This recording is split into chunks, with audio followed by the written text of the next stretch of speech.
sa ulo ng mga humahataw na balita. Hataw Balita.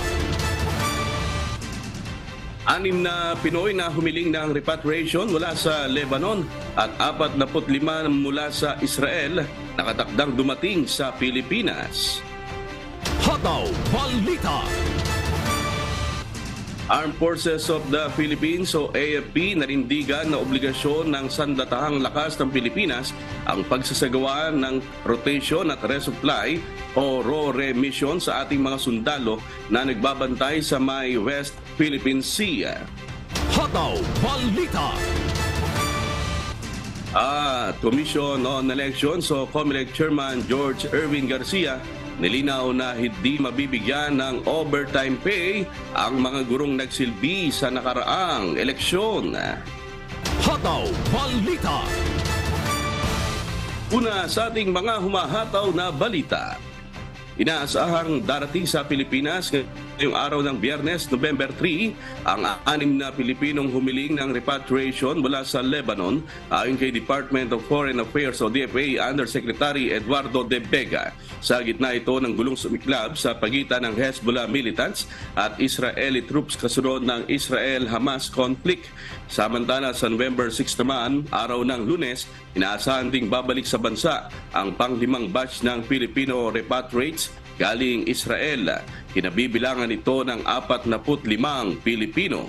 Batay sa ulat ng Department of Migrant Workers o DMW, as of November 1, 2023, nasa 123 na ang kabuang bilang ng repatriates mula Israel, kabilang ang 4 na sanggol. Hataw Balita. Naninindigan ng Armed Forces of the Philippines o AFP na obligasyon ng Sandatahang Lakas ng Pilipinas ang pagsasagawa ng rotation at resupply o RORE mission sa ating mga sundalo na nagbabantay sa may West Philippine Sea. Ito ang tugon ng AFP nang matanong kung bukas sila sa ideya sa pagsama ng ibang mga bansa sa RORE mission. Sa kabila ito ng paulit-ulit na harassment at panggugulo ng China sa WPS. Ayon kay AFP spokesperson Colonel Medel Aguilar, responsibilidad ng Sandatahang Lakas ng Pilipinas na ingatan ng mga likas na yaman ng bansa at masiguro ang kaligtasan ng mga maglalayag sa naturang lugar, lalo na ang mga Pilipino. Pakinggan po natin ang pahayag ni AFP spokesperson Colonel Medel Aguilar.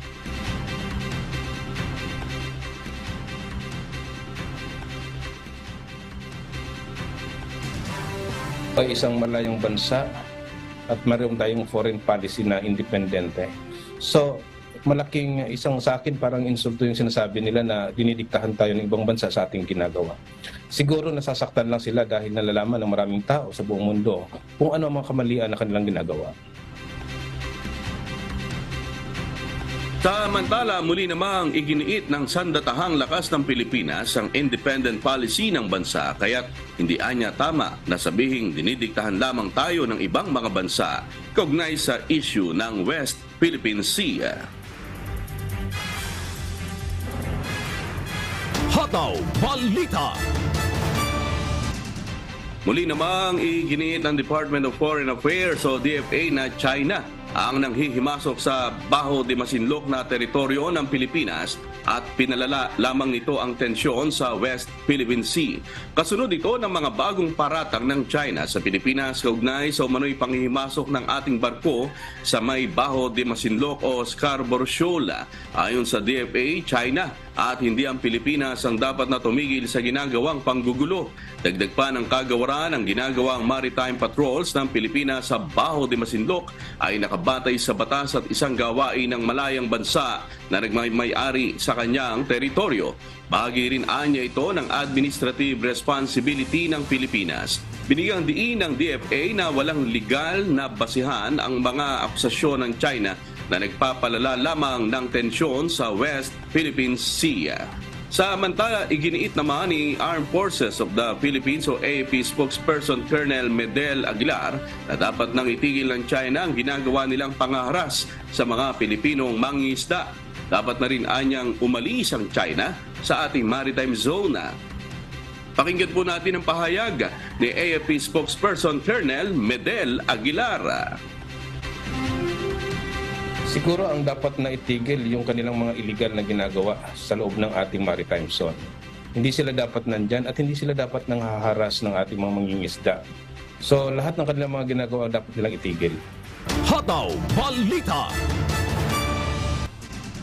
Sa iba pang balita, ibinahagi ni Commission on Elections o COMELEC Chairman George Erwin Garcia na kung siya ang masusunod, gusto niyang bigyan ng overtime pay ang mga guro na nagsilbi nung nakaraang barangay at Sangguniang Kabataan Elections o BSKE. Subalit paliwanag ni Chairman Garcia, walang sapat na pondo para maibigay ito. May joint circular din ang Commission on Audit o COA at ang Department of Budget and Management na ang pwede lang bigyan ng overtime pay ay ang empleyado ng isang ahensya. Pakinggan po natin ang pahayag ni COMELEC Chairman George Erwin Garcia. Na-encounter na natin yung scenario na yan, and therefore ako mismo as commissioner at that time gusto ko talaga i-push yung overtime para sa mga guro. COA at DBM na sinasabi na ang entitled lang sa overtime ay yung mga empleyado mismo ng isang ahensya o departamento. At dahil nga yung mga DepEd personnel ng ating mga guro ay hindi kasi mga empleyado ng Commission on Elections, so hindi po namin sila pwede mabigyan ng overtime pay. Yung ibang rehiyon kasi kaya hindi makapagbigay kaagad kaya maliit pa dahil walang bangko. So hopefully ang bangko ay by tomorrow. So lalo doon sa mga region nila, sarado yung ilang bangko doon, hindi ma-withdraw yung mismong pera. Bilang tugon sa hinaing ng mga nasabing guro, ginawa na lang nila na mula sa 5,000 hanggang 6,000 honoraria sa mga nakarang eleksyon, ginawa nila itong 9,000 pesos at 10,000 pesos, depende kung ano ang posisyon sa Electoral Board. Ang mga nagsilbi naman sa special projects ng COMELEC tulad ng early voting at ng plebisito sa Bulacan ay may dagdag silang tig 2,000 piso. Hataw Balita. Hindi katanggap-tanggap para kay Commission on Elections o COMELEC Chairman George Erwin Garcia na may ilang kawani ng pambansang pulisya ang bigla na lang umatras bilang Electoral Board members noong Lunes sa Bangsamoro Region. Paliwanag ni Garcia, bukod sa dumaan ang mga ito sa training bilang kasapi ng Philippine National Police o PNP, hindi maaaring idahilan na sila ay natatakot. Dahil sa nangyaring insidente, magsasagawa ang COMELEC ng investigasyon sa dahilan ng pag-atras ng mga ito. Bukod sa posibleng kasong administratibo na isasampa mismo ng PNP, ay maghahain din ng COMELEC ng election offense kapag may matibay ng batayan. Pakinggan po natin ang pahayag ni COMELEC Chairman George Erwin Garcia. Hindi po ba kahit naman po sa ordinaryo nating mga kababayan, hindi katanggap-tanggap yung uniformado, tatakutin? Hindi po ba? Kaya nga silang nilagay natin panghalinin, pamalit. Dahil alam natin sila yung mga makikisig, sila yung mga matatapang, sila yung hindi pwedeng tatakot-takutin. Hataw Balita. Nakakapagdala ang pambansang pulisya ng pinakakakaunting election-related incident sa Metro Manila nitong nakarang barangay at Sangguniang Kabataan Elections. Ayon kay Philippine National Police Spokesperson Police Colonel Jean Pajardo, kakaunti lamang ang naitalang election-related dito batay sa datos ng National Capital Region. Samantala, nakapag-record naman ang pinakamaraming kaso ng karahasan kaugnay ng eleksyon sa bahagi ng Bangsamoro Autonomous Region in Muslim Mindanao, Region 10 at Cordillera Administrative Region. Pakinggan po natin ang pahayag ni PNP Spokesperson Police Colonel Jean Pajardo. As to the status of the case po, ma'am, ay 35 po dyan ay under investigation. 10 na po ang na-refer natin na sa prosecutor at yung iba naman po ay na-file na po mismo sa korte. Samantala, sinabi ni Colonel Pajardo na ikokonsidera nila ang mga datos na ito para sa pagsasailalim sa kategorya sa susunod na halalan. This will be seriously considered po sa susunod po na eleksyon na maaaring mapasailalim po sila sa yellow category. So itong mga green na category po na ito na naitala natin sa current election period ay isasama po ito sa susunod na consideration para ma-upgrade po sila from green to yellow, at least to yellow category po. Hataw Balita. Binalaan ni Commission on Elections o COMELEC Chairman George Erwin Garcia ang lahat ng mga tumakbong kandidato sa Barangay at Sangguniang Kabataan Elections o BSKE na hindi pa nagtatanggal o nagbabaklas ng kanilang mga campaign poster. Ayon sa komisyon, may halos isang linggo lang ang mga ito pagkatapos ng eleksyon para alisin ang eleksyon para Nalias. Pinaliwanag ni Chairman Garcia na maaring may implikasyon o epekto rin umano kapag hindi binaklas sa mga susunod na eleksyon kapag muling silang tumakbo. Maasa ito na magkukusa ang bawat kumandidato na kanilang gagawin ng bahagi ng kanilang responsibilidad na kanilang sinumpaan sa pagsisimula ng kanilang pagiging BSKE bet. Dapat po talaga 5 araw pagkatapos ng ating botohan na dapat po matanggal na ang lahat ng eleksyon para Pernalya. Ako naman po naniniwala na yung po mga kandidato na talo man o nanalo ay susunod po naman sila. Kasi alam nila na may implikasyon ito yan sa mga susunod nila ng mga pagtakbo. Hataw Balita. Pinaghahanda na ng management ng North Luzon Expressway o NLEX ang inaasahang pagdagsa ng mga motoristang uuwi sa Metro Manila ngayong araw na posibleng magdulot ng mabigat na daloy ng trapiko sa mga toll lanes. Dahil dito, mahigit 1,000 NLEX personnel ang planong i-deploy ng pamunuan nito upang makontrol ang magiging dami ng sasakyan. Si Nestor Torres humahataw. Hataw Balita. Magdamag na minomonitor ngayon ng mga tauhan ng North Luzon Expressway Management ang inaasahang pagbigat ng trapiko sa NLEX at Subic-Clark-Tarlac Expressway o SCTEX. Bandang alas 5 ng hapon nitong Huwebes nang maramdaman ang pagsikip ng trapiko sa mga toll lane sa Bukawi Toll Plaza na tumagal ng hanggang alas 9 kagabi. Mamayang hapon naman, inaasahang mas maraming motorista galing norte ang uuwi na ng Pamaynila. Ayon kay NLEX Traffic Manager Robin Ignacio, ang talagang peak period o rush hour ay sa araw pa ng Sabado ng hapon hanggang Lunes ng umaga. Pero hindi pa rin nila inaalis ang posibilidad na marami pa rin ang maagang uuwi upang makaiwas sa mas matinding trapiko sa weekend. Expectation is siguro mga Sabado ng hapon or gabi, baka meron na tayong mga kababayang babalik. Tapos yung Sunday afternoon at saka hanggang Monday early morning, yun yung ina-anticipate namin na dagsaan yung babalik. Dahil sa inaasahang mabigat na trapiko ngayong Biyernes, hanggang Lunes ay magde-deploy na rin ng 1,500 na personnel sa NLEX at SCTEX ang management para magbantay sa magiging lagay ng sitwasyon ng trapiko. Inaasahan naman na hindi bababa sa 400,000 ang maglalakbay ng mga motorista sa expressway hanggang Lunes. 1,500 sir, yun yung average na dinideploy namin daily hanggang November 6. From toll teller, patrol crew, traffic marshal, security at saka mga incident response team.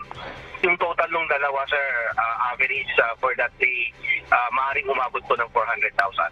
Okay. Total ng NLEX at SCTEX. Samantala, paalala ng NLEX Management, pinaiiral pa rin sa lahat ng mga toll plaza ang dry run ng 100% RFID cashless transaction. Ibig sabihin nito, walang ng signage ng cash lane na makikita sa mga toll plaza. Pero sa Bukawi at Balintawak at iba pang malalaking toll plaza, naglagay sila ng lugar na 3 hanggang RFID lane sa gilid ng toll plaza na pwedeng magbayad ng cash, magpa-install at magpa-load ng RFID. Paalala ng NLEX Management, may pre-towing pa rin naman sa lahat ng mga sasakyan para lamang sa mga Class 1 vehicle sa nearest toll plaza. Hanggang November 2 ito ng alas 6 ng umaga at susundan ng November 4 hanggang November 6 ng alas 6 ng umaga. Pagkatapos nito ay saka naman ipatutupad ang pagbabalik ng roadworks sa NLEX at wala na ring pre-towing. Maigpit pa ring paalala ng NLEX Management sa publiko na magpakabit na ng RFID at siguraduhin may load palagi ito nang wag silang maantala sa biyahe. Diyos ang aming sandigan, serbisyo publiko ang aming pinahahalagahan. Nestor Torres, humahataw! Hataw Balita. Nasa 87 truck ng iniwang basura ng mga nagpuntahan sa sementeryo sa Kamaynilaan ang nakolekta ng mga otoridad nitong nagdaang mga araw. Si Jerry Galicia, humahataw. Hataw Balita. Umabot sa mahigit 220 metriko toneladang basura ang nakolekta ng Manila City Government mula sa mga pangunahing sementeryo sa Kamaynilaan. Katumbas ito ng 87 truckloads ng basura na iniwan na mga bumisita sa mga sementeryo. Base sa datos na sinumite sa opisina ng Manila Mayor Hani Lacuna Pangan, nakolekta ang naturang mga basura mula October 28 hanggang November 1. Kumpara noong nakaraang mga taon, mas mataas ang bulto ng mga basura na kolekta sa kapareho ring taon.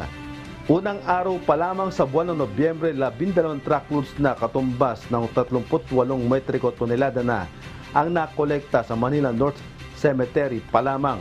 8 truckloads lamang o tumitimbang ng 18 metric tons ang nakolekta naman sa Manila North South Cemetery. 8 truckloads lamang o tumitimbang ng 18 metric tons ang nakolekta naman sa Manila South Cemetery. Noong nakaraang taong 2022, ang Manila North Cemetery ay may 34 truckloads o 88 metric tons ng basura, habang sa Manila South Cemetery naman ay mayroong 28 truckloads o 60 metric tons. Maaga pa lamang bago pa ang aktibidad, nagpaalala na ang Manila Local Government Unit sa mabibisita sa sementeryo na sinupin ang kaniki ng basura at itapon sa mga itinakdang basurahan at palaging panatilihin ang kalinisan ng paligid. Diyos ang aming sandigan, serbisyo publiko ang aming pinahahalagahan. Jerry Galicia, humahataw. Hataw Balita. Umabot sa mahigit 40,000 ang mga bumisita sa Manila South Cemetery kahapon, November 2. Ayon sa assessment ng management nito, naging maayos naman ang sitwasyon at walang napaulat na untoward incidents sa nagdaang 2 araw. Mayroon lamang ilang matatanda ang nakaranas ng pagkahilo, pero nadala naman ang mga ito sa mga medical assistance booth para malapatan ng paunang lunas. Samantala, naging maayos din ang sitwasyon sa Loyola Memorial Park sa Marikina. Napanatili rin ang kalinisan sa lugar at maigpit pa rin ang ginagawang pagbabantay ng mga pulis at security personnel ng City Hall at ng sementeryo. Hataw Balita. Samantala, pananatilihin ng Philippine National Police ang pagpapatupad ng heightened alert sa buong bansa dahil sa inaasahang pagdating ng maraming tao na babalik sa kanilang probinsya o sa Metro Manila pagkatapos ng mahabang bakasyon. Magkakaroon pa rin ang Police Assistance Desk sa matataong lugar gaya ng bus stations, airport at pier hanggang Lunes upang mapaglingkuran ng publiko.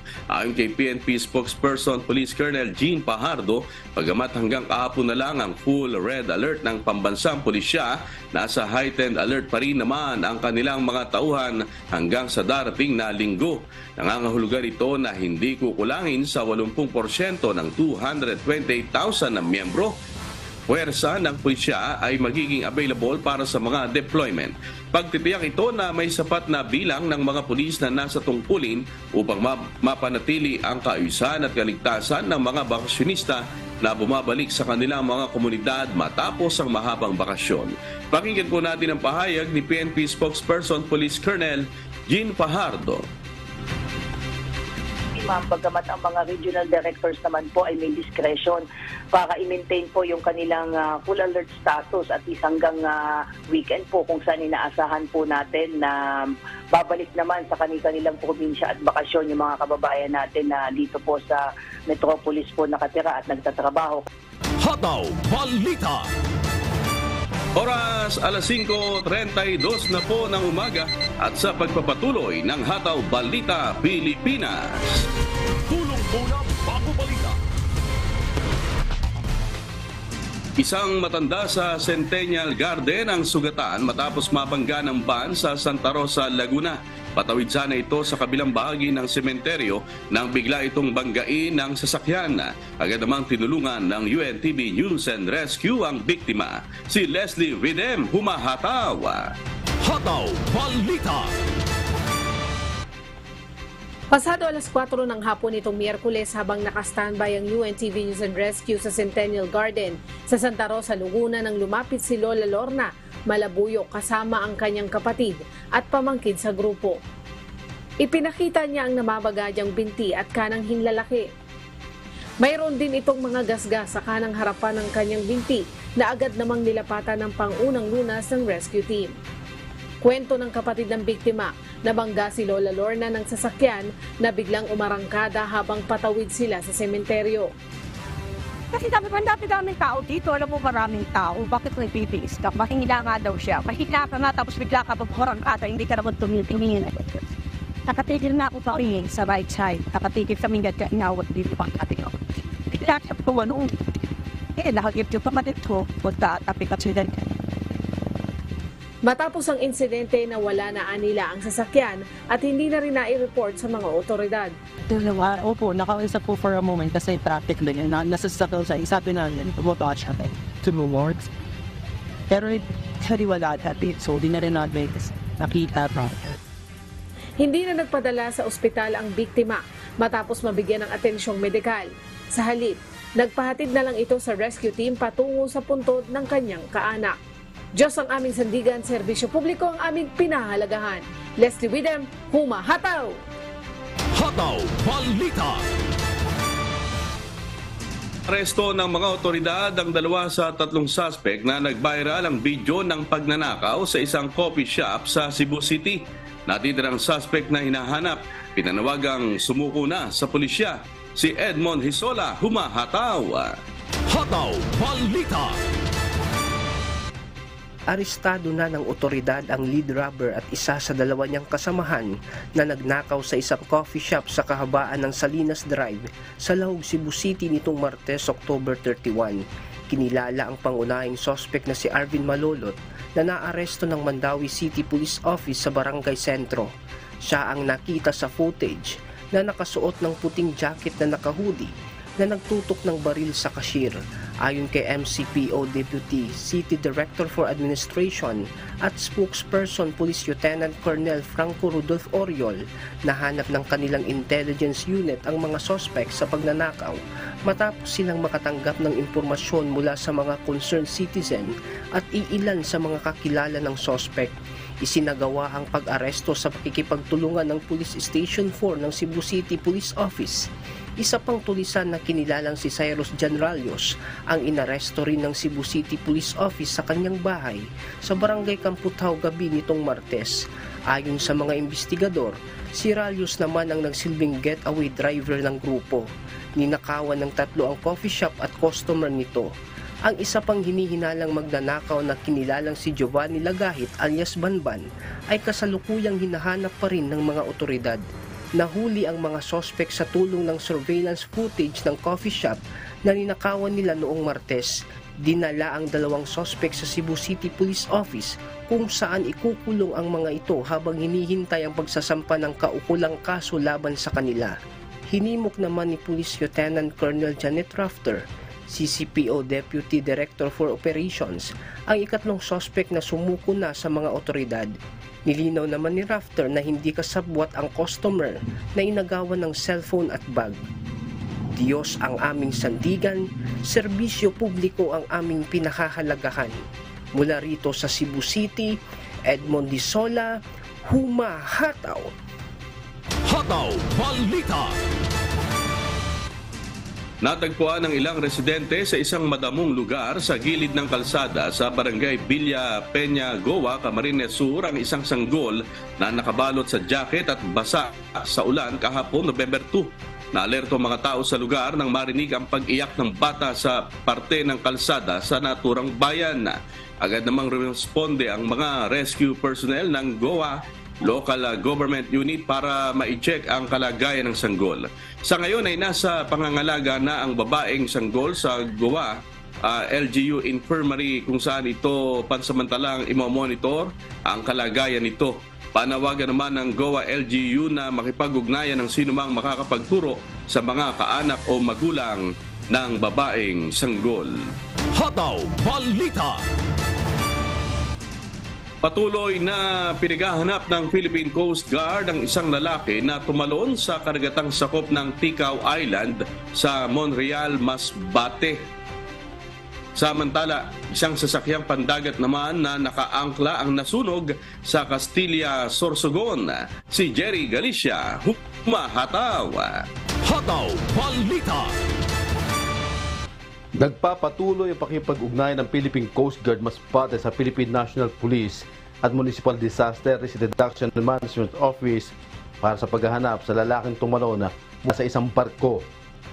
Batay sa initial report ng PCG Masbate, dakong alas 2 ng hapon nitong Huwebes, November 2, nang umalis ang sasakyang pandagat sa Masbate City Port at patungong Piodoran Port sa Albay.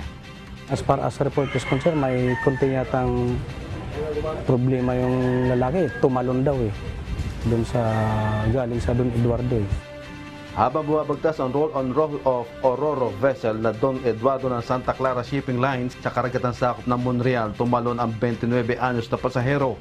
Sinasabing may problema ito sa pamilya. Kinorder na namin sa Coast Guard San Jacinto, sila yung Coast Guard doon sa Ticao Island, sila yung pinakamalapit. As far as report is concerned kasi nalaglag doon malapit sa San Miguel, which is bandang Monreal. As far as yung CCTV ng Don Eduardo. Nakikipag-ugnayan ng PCG sa mga local fishermen at mga residente sa coastal barangay na sakop ng Monreal na agad na pagbigay alam sa Coast Guard kung may mamataan sila o may impormasyon kung nasaan ang biktima. Yung ngayon, search and rescue namin is tuloy-tuloy.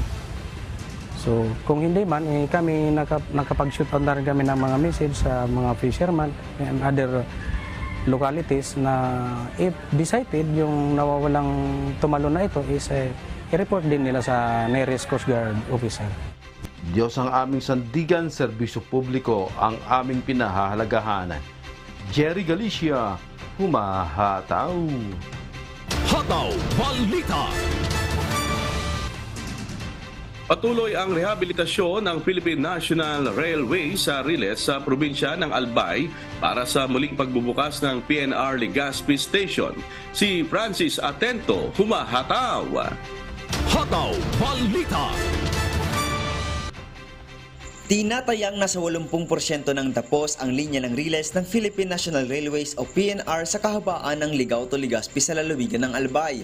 Ayon kay PNR General Manager Jeremy S. Regino, patuloy naman ang pagsasaayos sa natitirang 20% ng rehabilitation project tulad ng paglilinis ng mga nakaharang na mga lupa, buhangin at iba pang mga konkretong bagay. Sinabi naman ng opisyal na nasa 7 tulay na ang pwedeng daanan ng tren, kabilang ang Tinago Bridge, Paulo Bridge, Inascan Bridge 1, Inascan Bridge 2, Misal Bridge, Kidako Bridge at Bagtang Bridge. Kinakailangan naman ng minor repairs ng San Rafael Bridge, Travesia Bridge, Gapo Bridge at Tunggao Enrile Bridge. Pipinturahang muli ang mga istasyon sa siyudad ng Legazpi, Daraga at Travesia habang nasa maayos na kondisyon naman ang Washington Drive flag stop. Inaasahang magbubukas muli ang biyahe ng PNR sa Naga to Legazpi sa ika-25 ng Disyembre ngayong taon. May isa sa katuparan nito kung matatapos ang pagkukumpuni ng mga riles sa rutang Naga to Legazpi. Diyos ang aming sandigan, serbisyo publiko ang aming pinahahalagahan. Mula dito sa Albay, Francis Atento, humahataw! Hataw Balita. Aminado ang Bicol Medical Center na tuwing long holiday ay bumababa ang supply ng dugo sa kanilang blood bank. Dahil dito, nagsagawa ng isang blood donation activity ang Members Church of God International o MCGI sa Camarines Norte. Upang kahit papaano ay makatulong sa pagdagdag ng blood supply sa naturang pasilidad. Si Brian Baldarahe, humahataw. Hataw Balita. Problema ng blood bank sa Bicol Medical Center sa Naga City ang kakulangan sa stock ng supply ng dugo tuwing magpapalit ang taon.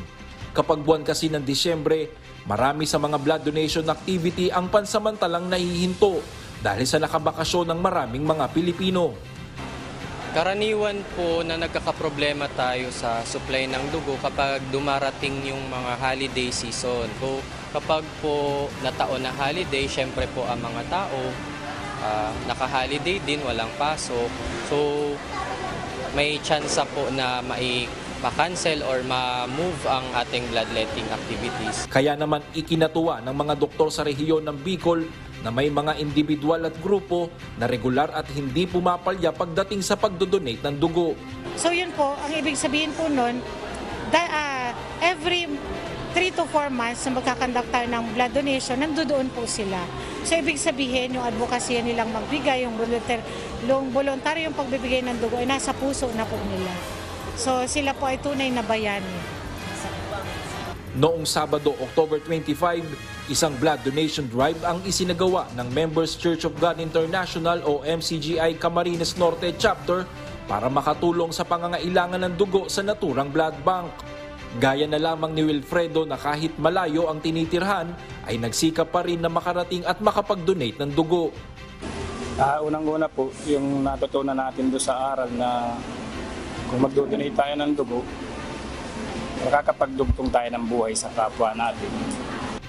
Si Mare Flor naman na first-time donor, bagamat hindi miyembro ng samahang MCGI, humanga sa pinapakitang dedikasyon ng samahan sa pagtulong sa kapwa. Kaya naman nahikayat siyang sumali rin sa naturang aktibidad. Ang ganda po ng mga projects na ginagawa ng MCGI. Tuloy-tuloy lang po yung pagtulong nila. Kaya nakakatuwa po na maging part ng ganitong program. Nakiisa rin sa nasabing blood donation activity ang mga ahensya ng gobyerno gaya ng Philippine National Police o PNP sa probinsya. Aabot sa 72 bags ng dugo ang nakolekta sa naturang blood donation activity. Nagpapasalamat po ako sa MCGI kasi kahit po short notice nakakapag-schedule tayo ng blood donation and kayo po mismo yung nagpapaschedule ng bloodletting sa amin. Para sa mga nagnanais makiisa at tumulong sa pagdodonate ng dugo, gaganapin ang susunod na MCGI blood donation activity sa darating na December 22.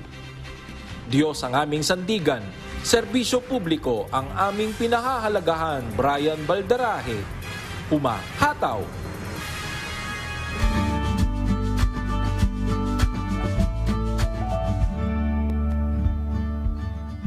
Alamin ang magiging lagay ng panahon sa iba't ibang bahagi ng bansa ngayong araw ng Biyernes. Panoorin po natin ang update mula sa Philippine Weather Bureau Pag-asa. Humina ang amihan o northeast monsoon at hindi na po ito nakaka-apekto sa bansa. Ito na lang pong shear line ang nakaka-apekto sa malaking bahagi ng northern Luzon.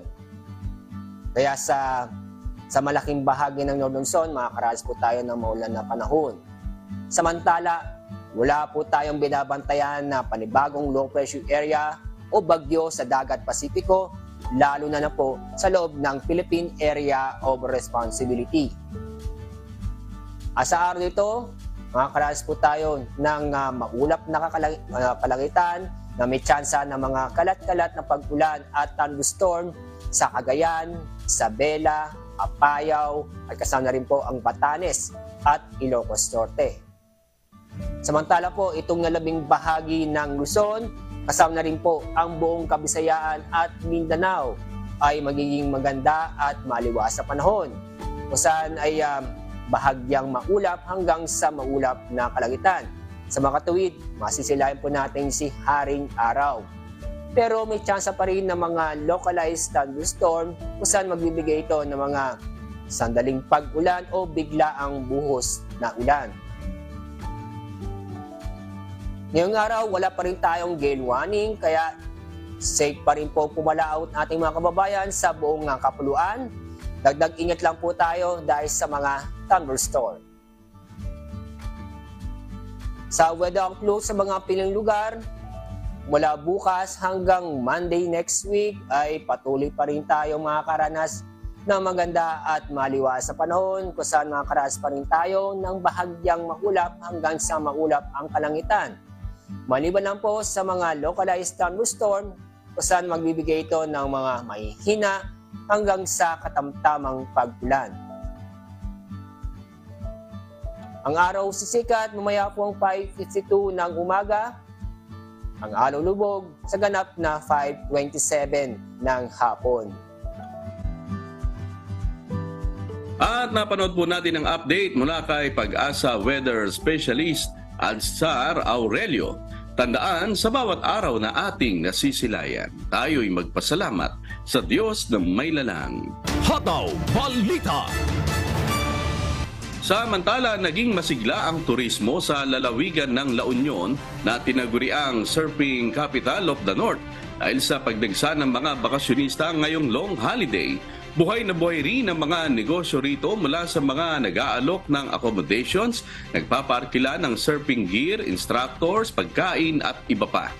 Pakinggan po natin ang pahayag ng isa sa mga entrepreneur sa lugar. Kasi ako first time ko pong mag-attend ng Undas na wala sa bahay. First time ko magstay dito sa business namin. So, nagulat ako, marami palang tao na pumupunta pa rin talaga. So, parang good thing yun sa atin. Oo. Is it a good thing? Yes po, very good po. Kasi nag-start po kami nung October 27 hanggang ngayon. Okay po yung pasok ng tao.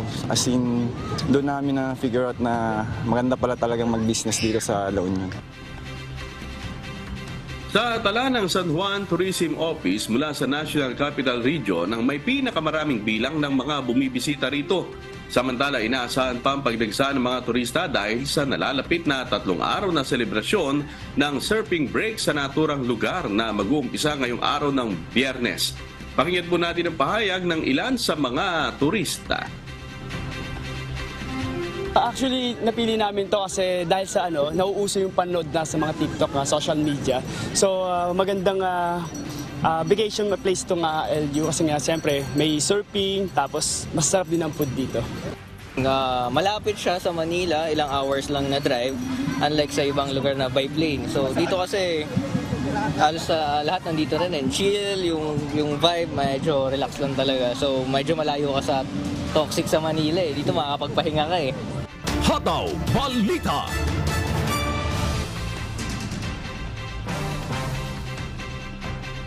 Ayan. Talaga namang patok na patok yung mga negosyo dyan sa La Union. At sa atin namang shoutout ba? Medyo mahaba-haba yung ating natitirang ilang minuto pa para sa ating shoutout. Tignan po natin yung mga nanonood po sa ating ngayon sa live face o YouTube.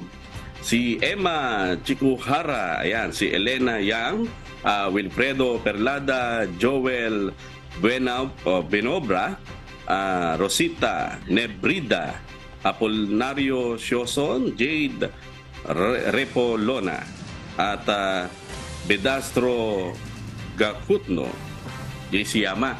Ayan, at yung mga suki din natin, sila Louie Lipanya ng Nagcarlan, Laguna. Tsaka ito si Jojo. Ayan, may pinababati siya andyan sa Cebu. Natabunan lang yata yung kanyang message.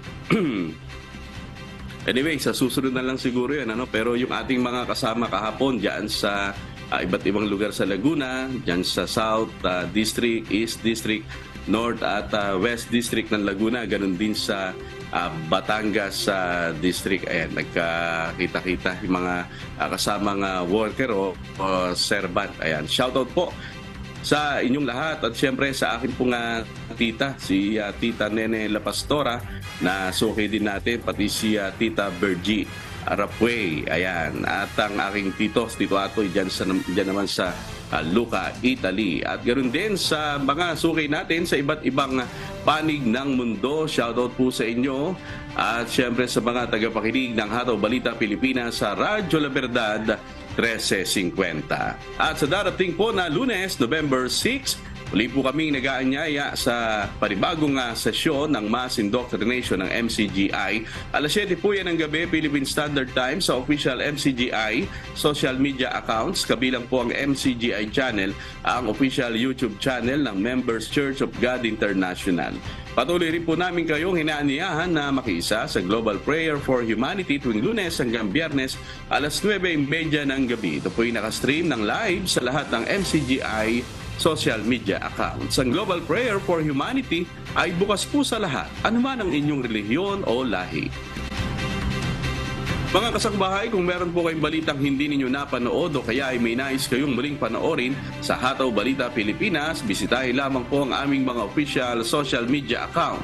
I-like at i-follow ang UNTV News and Rescue Facebook account at i-click ang subscribe button sa UNTV News and Rescue YouTube channel.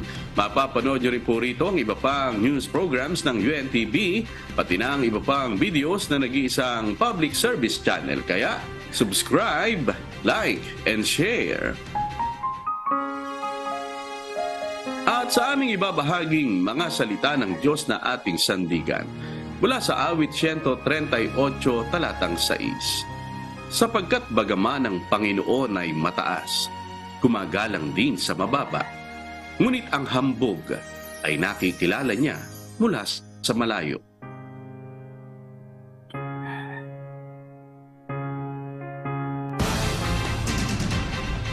At yan pong mga humahataw na balita ngayong umaga ng Biyernes, 3 sa buwan ng Nobyembre 2023.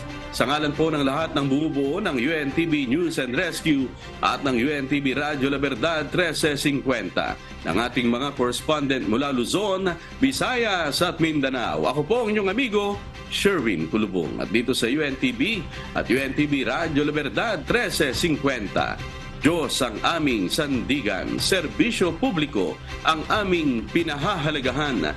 Susunod na po ang Good Morning Kuya. Salamat po sa Diyos at magandang umaga.